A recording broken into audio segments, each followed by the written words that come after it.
Malammu terbelah oleh sirene samar yang menembus kesunyian jalanan Jakarta. Lampu kota berkelip tak menentu, menciptakan bayangan menakutkan di antara gedung-gedung tinggi. Di salah satu sudut markas Kopassus, Letnan Damar berdiri tegak. Matanya terpaku pada layar intelijen yang memancarkan koordinat gedung terbengkalai di Kemayoran. Hatinya berdetak cepat, namun wajahnya tetap beku. Seorang prajurit tahu bahwa ketika misi menanti, keraguan harus tunduk pada tekad. Di balik layar, lokasi markas Grip Jaya terpampang dengan jelas.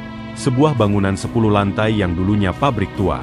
Setiap lantai diwarnai titik-titik merah jumlah penjaga, dan titik kuning posisi kamera pengintai. Damar menghela napas dalam. Di dada kanannya tergantung medal Kopassus. Saksi bisu keberhasilan dan kegagalan para prajurit sebelumnya.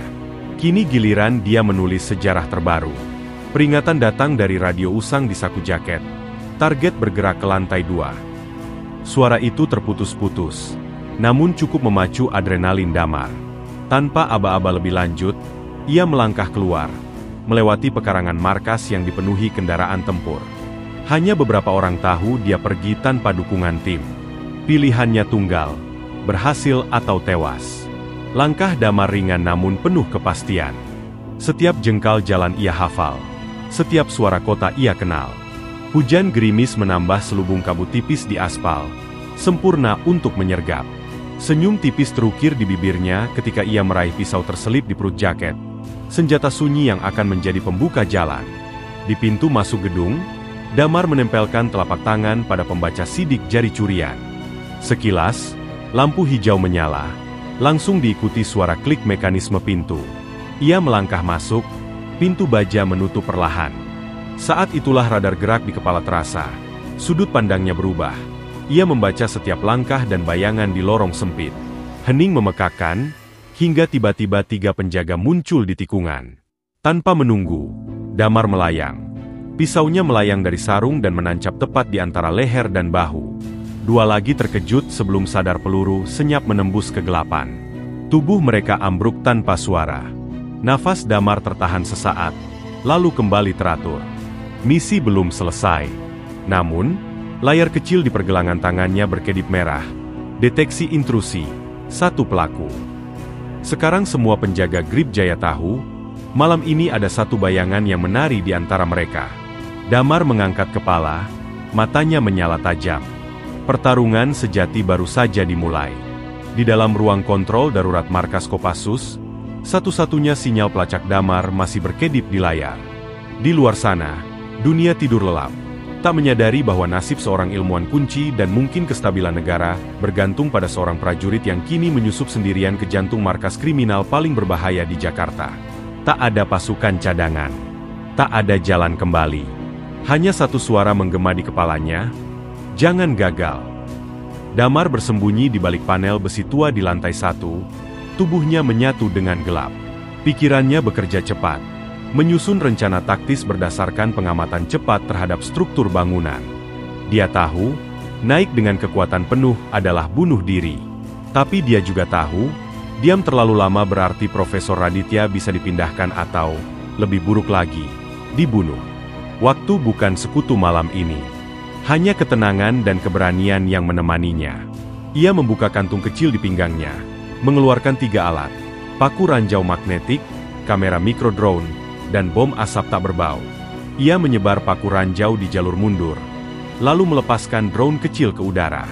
Di layar jam tangannya, visual muncul. Tangga utama dijaga 2 orang bersenjata lengkap, sementara lift dipasangi sensor gerak. Tapi di sisi kanan, lorong gelap menuju ruang arsip terlihat kosong. Peluang kecil, namun cukup bagi Damar. Tanpa suara, ia meluncur menyusuri lorong itu. Dinding beton terasa lembab, bekas darah dan debu bercampur menjadi bau khas tempat tanpa harapan. Di dinding, coretan liar bertuliskan, "Grip Jaya kekal," menyambutnya seperti ejekan. Damar hanya menatap dingin. Ia tahu, tempat ini dibangun oleh darah, dan akan runtuh oleh darah pula malam ini. Langkahnya terhenti saat mendengar gumaman. 2 pria sedang berjaga di ujung lorong. Damar mengambil pecahan kaca dari lantai, melempar ke arah berlawanan. 1 penjaga bereaksi, melangkah menjauh. Saat itulah Damar muncul secepat kilat, mengunci leher pria yang tertinggal. Tubuh penjaga itu tak sempat berteriak sebelum jatuh diam. Satunya mencoba kembali, namun Damar sudah menghunus pisau ke tenggorokannya. Dua tubuh kini tergeletak di bawah lampu berkedip. Ia bergerak naik ke lantai 2 melalui saluran kabel. Tangannya berdarah karena pinggiran baja tajam. Tapi ia tak peduli. Di pikirannya hanya ada satu gambaran. Profesor Raditya terikat dan tak berdaya. Dipaksa membocorkan rahasia sistem drone otonom buatan negeri ini. Ia tahu, jika itu jatuh ke tangan Grip Jaya, akan lahir generasi senjata hitam tak terkendali. Dunia akan membayar mahal karena satu kelengahan. Setibanya di lantai 2, Damar bersembunyi di balik lemari baja. Di depan, ruangan dipenuhi peta, catatan penculikan, dan foto-foto target berikutnya. Ia menyadari, Grip Jaya tak hanya ingin uang. Mereka ingin kekuasaan dengan mengguncang stabilitas nasional. Damar mengepalkan tangan. Misi ini bukan lagi tentang menyelamatkan seorang ilmuwan. Ini tentang mencegah perang yang belum dimulai. Dan ia adalah tembok terakhir yang berdiri. Kilatan merah dari lampu darurat menari-nari di sepanjang lorong lantai 2, menyulap bayangan Damar menjadi siluet hantu yang bergeser pelan menuju tangga darurat. Ia tak bisa menggunakan jalur utama, sensor gerak dan laser pengaman terpasang rapat seperti jaring laba-laba. Setiap gerak salah berarti bunyi alarm dan 50 senjata yang akan menyalak sekaligus. Damar tahu, malam ini dia sedang berjalan di atas benang setipis rambut, di antara hidup dan mati.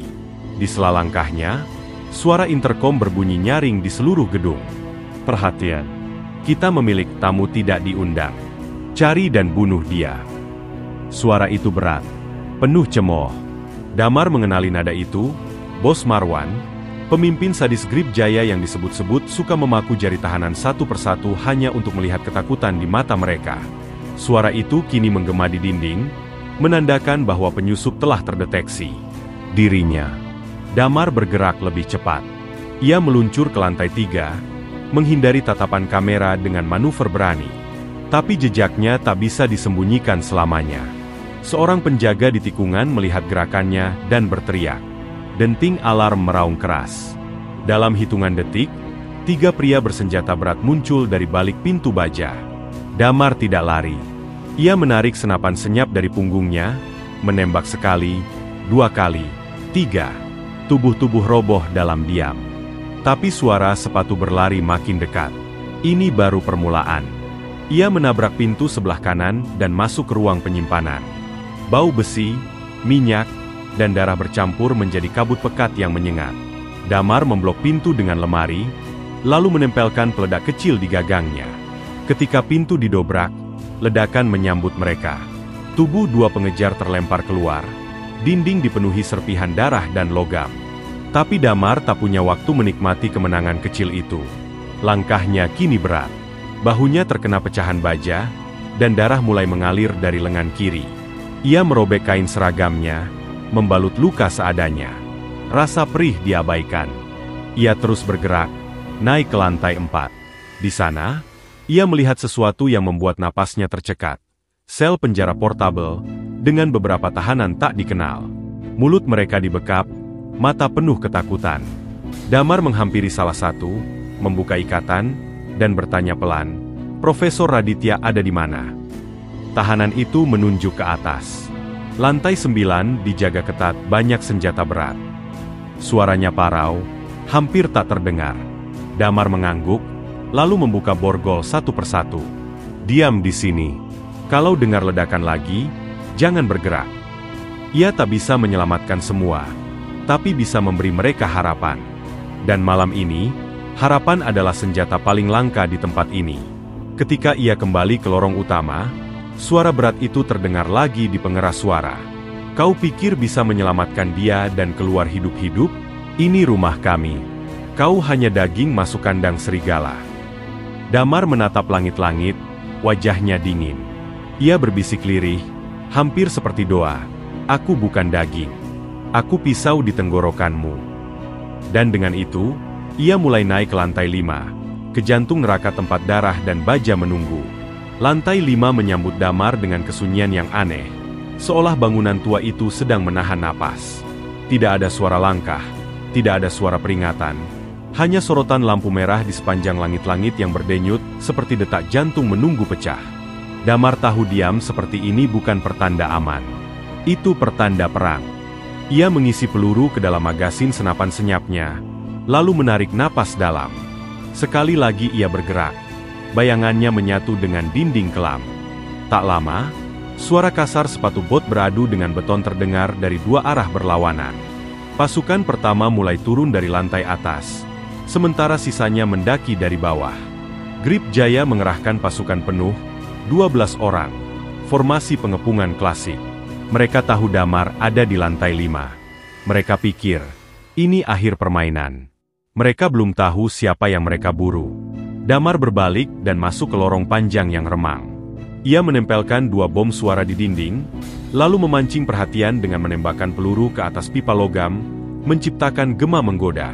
Saat 8 orang menyerbu lorong, bom suara meledak. Kilatan cahaya putih membutakan mata mereka seketika. Dalam hitungan detik, Damar keluar dari bayang-bayang, menembak cepat dan tepat. Kepala, leher, dada, tubuh-tubuh tumbang berserakan. Suara mereka tak sempat menjadi alarm. Tapi sisanya datang dari arah belakang. 3 orang bersenjata berat memutar melewati lorong dan melempar granat ke titik Damar berdiri tadi. Ledakan mengguncang struktur bangunan, namun Damar sudah meloncat ke balik pilar sebelum gelombang panas membakar udara. Ia menghindari ledakan nyaris dengan sentimeter, namun serpihan besi mengenai pahanya. Rasa perih menggigit, tapi ia tetap diam. Hanya matanya yang menyala penuh amarah. Damar menarik napas cepat, lalu merangkak di bawah asap. Ia tahu posisi mereka. 2 berlindung di balik pilar kanan. 1 lagi menunggu dari atas tangga. Ia mengalihkan perhatian dengan menembakkan peluru ke saklar lampu. Dalam sekejap, kegelapan jadi senjatanya. Ia berlari diam-diam ke arah kiri, lalu melompat, menancapkan pisau ke leher penjaga pertama, lalu menembak 2 lainnya secara beruntun. Tak ada yang selamat. Lantai 5 kini menjadi kuburan sunyi untuk 12 musuh bersenjata penuh. Damar berdiri di tengah lorong gelap. Tubuhnya penuh luka. Darah menetes dari pelipis dan lengan. Nafasnya berat. Tapi di balik semua itu, hanya satu hal yang mengalir deras di nadinya. Tekad. Ia tahu, yang menunggunya di atas lebih berbahaya. Dan semakin tinggi ia naik, semakin kecil peluang untuk hidup. Tapi bukan hidup yang ia kejar malam ini. Yang ia kejar adalah misi. Dan misi belum selesai. Sebelum naik ke lantai 6, Damar melihat ke belakang, menatap lorong yang dipenuhi tubuh diam tak bernyawa. Mereka punya jumlah, bisiknya, tapi aku punya alasan. Lalu ia melangkah naik, tubuhnya terhuyung. Namun langkahnya tetap pasti, seorang bayangan yang menolak padam. Tangga menuju lantai 6 berderit pelan saat Damar memijaknya. Setiap langkah terasa seperti hantaman palu ke dadanya. Bukan karena lelah, tapi karena luka di pahanya mulai menusuk tulang. Darah membasahi celana tempur, membuat langkahnya berat. Tapi tak ada waktu untuk berhenti. Ia tahu, di lantai berikutnya menanti musuh paling berbahaya yang pernah ia hadapi. Pasukan inti Grip Jaya. Mantan tentara bayaran yang dibentuk untuk satu tujuan, membunuh tanpa kompromi. Ketika pintu besi menuju lantai 6 terbuka, aroma kematian langsung menyergap. Mayat 2 orang berbaju sipil tergeletak di pojok ruangan. Mulut mereka disumpal, dada mereka bolong oleh peluru. Damar merunduk, bergerak seperti bayangan menyusuri lorong sempit yang kini terasa seperti labirin pembantaian. Di depan sana, terdengar suara berat sedang berbicara melalui radio. Kalau dia muncul, jangan tangkap hidup-hidup. Aku ingin lihat darahnya di lantai. Langkah kaki bergema, berat dan mantap. Lalu muncul sesosok pria raksasa bertubuh seperti banteng, mengenakan rompi baja dan sarung tangan baja. Wajahnya penuh bekas luka, dan matanya merah seperti bara. Dialah Reza, beruang. Legenda kelam dunia tentara bayaran yang menghilang setelah melakukan pembantaian di perbatasan Myanmar. Kini dia berdiri di hadapan Damar, tersenyum miring. Kau yang bikin kekacauan itu, ya? Kecil juga ternyata. Tapi jangan khawatir, aku akan ratakan kau jadi karpet di sini. Damar menembakkan 3 peluru ke arah dada Reza. Tapi suara logam memantul menandakan peluru tak menembus rompinya. Reza tertawa, lalu menyerbu dengan kecepatan mengejutkan. Damar berguling menghindar, tapi lengan besi Reza menghantam bahunya. Tubuhnya terlempar ke dinding, nyaris pingsan. Tapi di tengah rasa sakit, ia mencabut pisau lempar dari sarungnya dan melesatkan ke mata Reza. Pria itu hanya memiringkan kepala. Pisau menggores pipi, cukup untuk membuatnya marah. Pertarungan berlangsung brutal. Tembakan sudah tak berarti. Senjata tertinggal, hanya tinju dan baja yang bicara. Reza menjatuhkan Damar ke lantai, mencekik lehernya dengan satu tangan. Mata Damar mulai gelap. Tapi di tengah detik-detik sekarat, tangannya menyentuh granat asap terakhir di pinggangnya. Dengan sisa tenaga, ia menarik pin dan menjejalkannya ke saku Reza. Ledakan kecil tapi panas mengguncang ruang sempit itu, mendorong Reza mundur sambil berteriak. Damar bangkit sempoyongan dan menendangnya ke dalam lift terbuka. Sebelum Reza sempat bangkit, Damar menembakkan peluru terakhir ke panel lift. Pintu menutup cepat, dan dari luar ia menekan tombol ledakan kecil yang ia tanam di bawah lantai lift saat menyusup sebelumnya.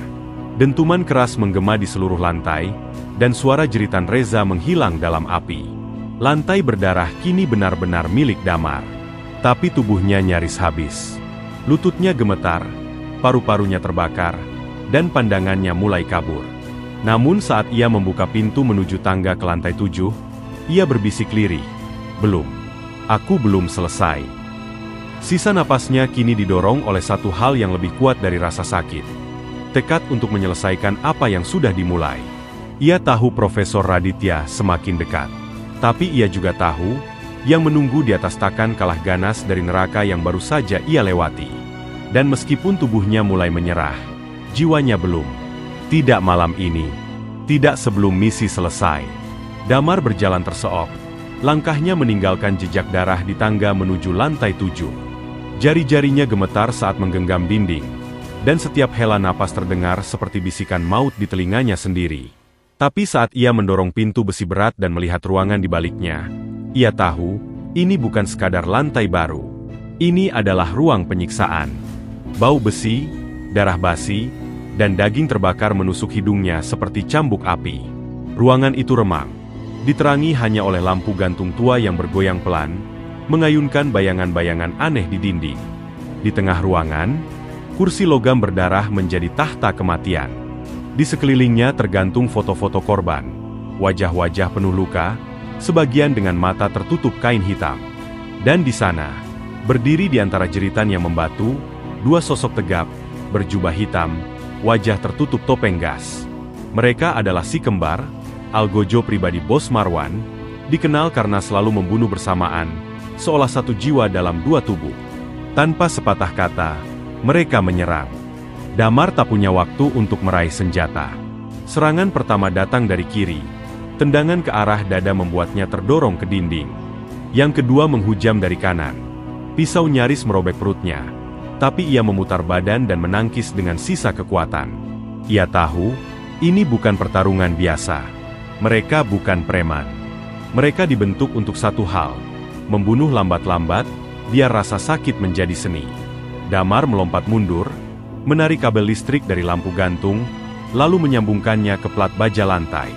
Ketika salah satu dari mereka melangkah maju, Damar menendang genangan darah ke arahnya. Sambaran listrik menyambar tubuh itu, membuatnya bergetar liar sebelum jatuh ke tanah. Tapi saudaranya datang dari belakang, menjerat leher Damar dengan rantai logam. Nafasnya tercekat, pandangannya mulai memudar. Namun di tengah gelap, tangan Damar menyentuh pecahan kaca dari meja penyiksaan. Dengan gerakan mendadak, ia menusukkan kaca itu ke paha Algojo. Jeratan longgar. Damar membalik tubuhnya, menghantam kepala musuh ke dinding. Topengnya pecah, memperlihatkan wajah laki-laki muda dengan mata penuh kebencian. Tapi Damar tidak memberi waktu.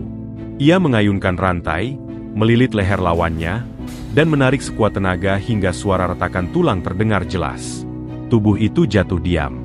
Si kembar tak lagi bernapas bersamaan. Terlentang di lantai, Damar memandangi langit-langit beton retak. Tubuhnya gemetar, luka di bahu dan pahanya mengeluarkan darah tak henti. Tapi di antara denyut sakit, ia merangkak ke sudut ruangan. Di sana, tergantung papan logam bertuliskan, "Ruang khusus penahanan prioritas lantai 9. Ia menyentuhnya dengan tangan berlumuran darah, seolah menyentuh harapan terakhir. Profesor Raditya masih di atas. Masih hidup. Atau mungkin belum. Damar menghela napas dalam. Tak ada lagi yang bisa menyelamatkannya. Tak ada bala bantuan. Tapi dalam hening yang menggantung di udara busuk itu, ia mengucap pelan, "Kalau aku harus mati malam ini, pastikan musuh ikut bersamaku." Dan dengan sisa-sisa kekuatannya, ia mulai naik ke lantai 8, tempat langkah kaki terasa seperti doa terakhir yang dibisikkan dalam gelap. Langit Jakarta masih gelap ketika Damar sampai di lantai 8. Pintu logam terbuka perlahan, berderit seperti jeritan roh-roh yang ditinggalkan. Di dalam, ruangannya lapang, temaram, dan kosong, terlalu kosong.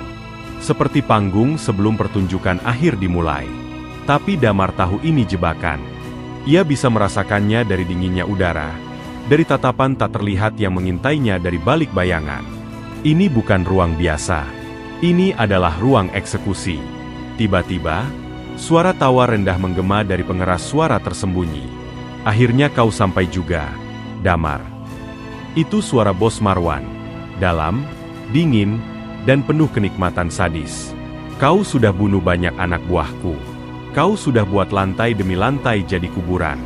Tapi sekarang, permainan selesai. Kau naik terlalu tinggi. Dan yang naik terlalu tinggi, akan jatuh lebih keras." Bersamaan dengan itu, semua lampu menyala. Kilat cahaya putih memperlihatkan kenyataan. 8 orang bersenjata otomatis, sudah mengepung ruangan, laras senjata mengarah ke dada Damar. Damar tak bergerak. Tubuhnya sudah terlalu lelah untuk lari. Darah mengalir dari luka di bahu dan pahanya. Napasnya terengah. Tapi di matanya, nyala tekad belum padam. Dengan tangan gemetar, ia meraih sesuatu dari saku bajunya, pemicu detonator. Para tentara refleks mengangkat senjata lebih tinggi. "Tembak dia sekarang!" salah satu berteriak. Tapi Marwan menahan. "Tidak," katanya dari pengeras suara. "Aku ingin lihat matanya saat dia tahu tak ada jalan keluar." Damar tersenyum kecil. Senyum pahit seorang prajurit yang tahu bahwa hidupnya sudah dihitung mundur sejak langkah pertama. Lalu dengan suara pelan namun tegas, ia berkata, "Aku memang naik terlalu tinggi, tapi aku naik untuk membakar langitmu." Dan dengan satu tekanan ibu jari, ledakan bergemuruh dari bawah. Getaran merambat ke seluruh lantai. Api melonjak dari celah-celah tangga. Itu bukan bom bunuh diri. Itu jebakan berlapis, bom waktu yang ia tanam diam-diam saat turun ke lantai sebelumnya. Seketika ruangan berubah jadi neraka. Dinding bergetar, lantai retak. Asap tebal memenuhi ruangan, memotong pandangan. Damar menyelinap ke bayangan, menggunakan kekacauan sebagai perisai.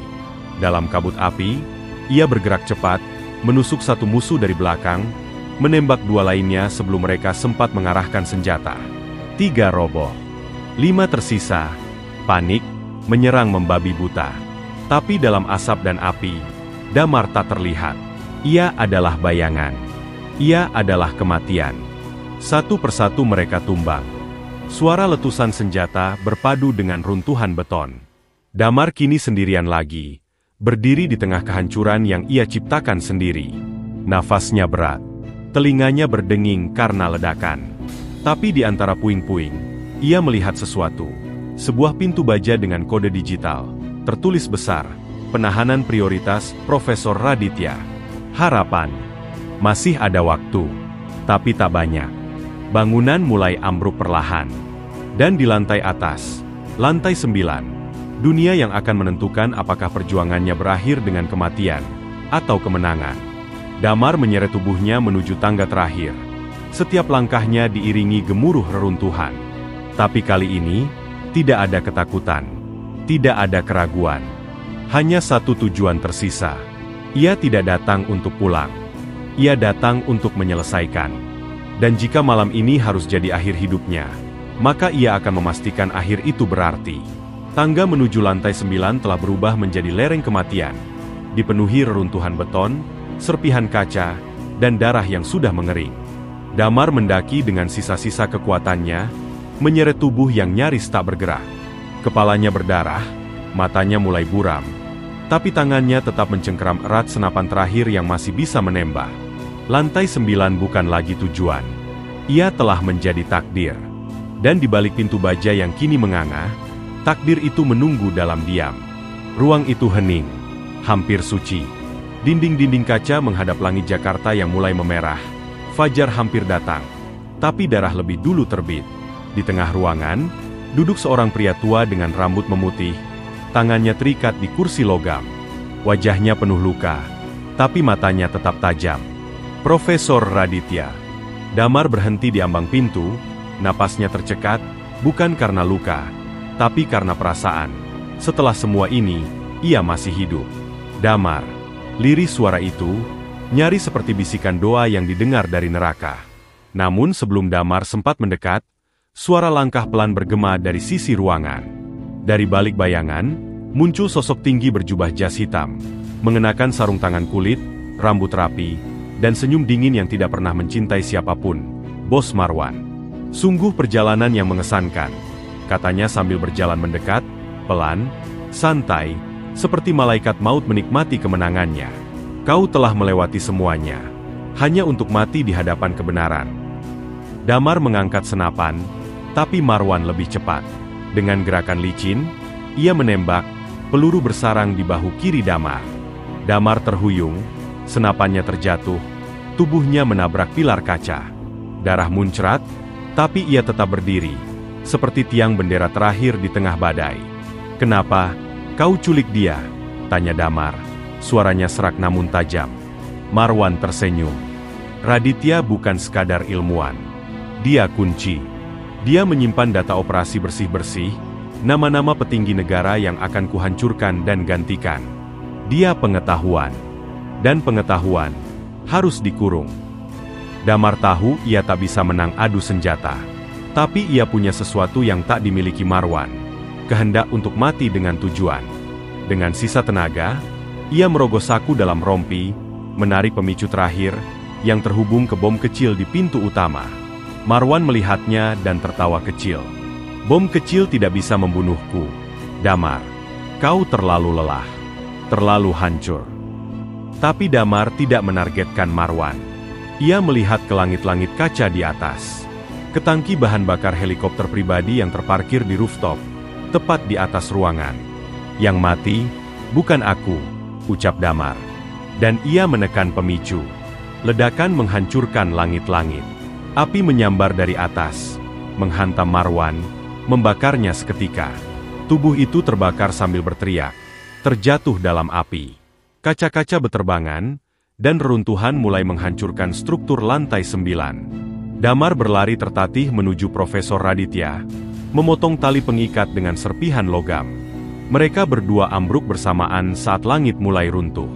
Tapi Damar menarik tubuh sang profesor ke pojok ruangan yang lebih kokoh, melindunginya dengan tubuhnya sendiri.